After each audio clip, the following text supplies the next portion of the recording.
Hey everybody, this video I'm going to show you how to create yourself some free ringtones for your iPhone via GarageBand, which is a program that comes installed default on everybody's Mac. It's a lot easier and a lot cheaper than having to deal with buying ringtones for 99 cents or whatever you're paying for them. Any song in your library can be a ringtone for your iPhone, synced up through iTunes, and it only takes a few minutes, and it's way better than paying for them. So by default, this should be what your GarageBand looks like when you start it up. The first thing we want to do is change the display up here where it says 1, 2, 3, 4, 5, 6, 7, 8, 9, 10. That is your measures. It's not really easy to edit a song, chop it up when you're dealing with the measures. It's a lot easier to do it by time, seconds and minutes into the song. So the first thing you want to do is go up to Control, and where it says show measures in LCD, you want to change that to show time in LCD. And then you can see up here now it's the seconds of the track. And each one of these hash marks is a half a second. So you have 10 hash marks within every 5 seconds. Much easier to edit. And by default, you're going to have this grand piano track, which we want to get rid of right away. So you're going to highlight that, just click it, go to track, delete track, and that gets rid of that. One of the great things about iTunes and GarageBand is you can just drag the song directly from your library into GarageBand, and it's going to import it for you and convert it and do whatever it needs to do. So you're going to open up your iTunes and pick a song that you want here. I chose a Chemical Brothers song just for this purpose. So you're just going to drag it over, drag it right into GarageBand, and it's going to convert it, and there you go. There's your track now, complete, ready to go to edit. Now, in order to really chop this thing up, we need to view it in detail down here. So you just simply double-click it. There you go, and you've got the entire song laid out, ready to chop. Now, your next step is to decide where and when you want your loop to finish. Most iPhone ringtones, it needs to be 40 seconds or less. I already figured out where I want mine to start. It's going to be at 1:19. So you're going to drag this little slider bar here out over to 1:19 or whatever yours is. Okay, and there we go, 1:19 exactly. Okay, now to make this easy to chop, we're going to separate the beginning and the end of our loop from our loop so that we can just delete it really easy. So once you have your start point set, you want to go up to Edit, Split. Now if you go up to your track here and you go out to 1:19, you'll see what I did here. Now the beginning of this song is split away from where this loop is starting, so it makes it really easy to get rid of at a later point. But for now we're going to keep it, and we're going to go and figure out where we want our song to end. Mine is at 1:34. I have that already figured out before I started this video. So it's 1:34. You do the same thing again, edit, split, and that separates the back of the song. So now basically your center here is the loop that you want to keep. You really don't have to be super precise on where you want your song to end. It doesn't have to be perfect, because I'm gonna fade that out so that when it starts again, it doesn't just end abruptly. At some point it'll fade out and you won't notice if it's a bad edit job. You don't have to do that step if you're a great editor and you can nail it exactly where you want it to finish, so it sounds good when it loops. Then you don't even have to fade out. But for my purposes, I'm going to.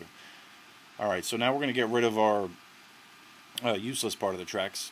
So what you want to do is just click anywhere off of your track, anywhere in GarageBand. See, it stops highlighting it. And now you want to click on the sections that you want to get rid of. So in the beginning, you're just going to click here, hit the delete key, and that gets rid of the front section that we split, and you're going to get rid of the rear section of the song that we split. And now all you're left with is the 35-second or however long loop that you have left. Now you want to drag that to the beginning of the song. Start it at 0 seconds, and you can just hit this arrow back here to bring your start back to 0. And you want to make sure that you have this icon clicked here. This is the loop icon. This is going to designate that this orange bar here needs to re-loop the song every time it finishes. A lot of times when you hit that button, it's only going to show this orange button here or wherever, and you have to drag that out to the end of the song so that it loops when it finishes that section. That looks about right. Now, if we start this, I'm going to turn this down a little bit so that you don't get blasted out. If we start this, it starts right at the minute 19 seconds, and it's going to finish at a minute and 34 very abruptly, and the loop probably won't sound that great. So I'll just give you a quick little listen.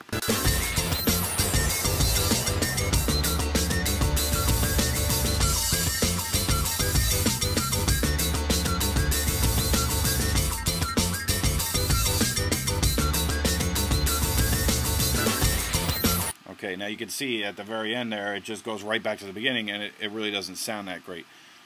So that's where we can control the fade in and fade out, and it'll make that sound a little bit better. In order to do that, you need to click on this. It's called automation, track automation. It's this little arrow up here. You're going to expand that, and here's your volume basically. It's set at 0 dBs all the way across. And this is editable. You can change the volume, fade in and fade out anywhere throughout this song by adding points to it. To add points, you're just going to click anywhere on this line here. You see that adds a point there, and you're going to click another line that adds another point. Now remember, each one of these hash marks is about a half a second. So about a half a second, I would say, in is where we want the song to start actually coming in. So at the 0 point, you click this little blue dot that you just created, and you drag it down to 0, whatever it is, negative 144 dBs. And at the half a second point is where your other dot is. That's going to, or maybe a little bit more than half a second, that's going to fade the song in at that point. Now you want to do the same thing at the end here. So we're going to create a couple of these little volume points. One there, maybe one here. And now you want to drag this little one down, and we'll listen to it now and see how the fade sounds.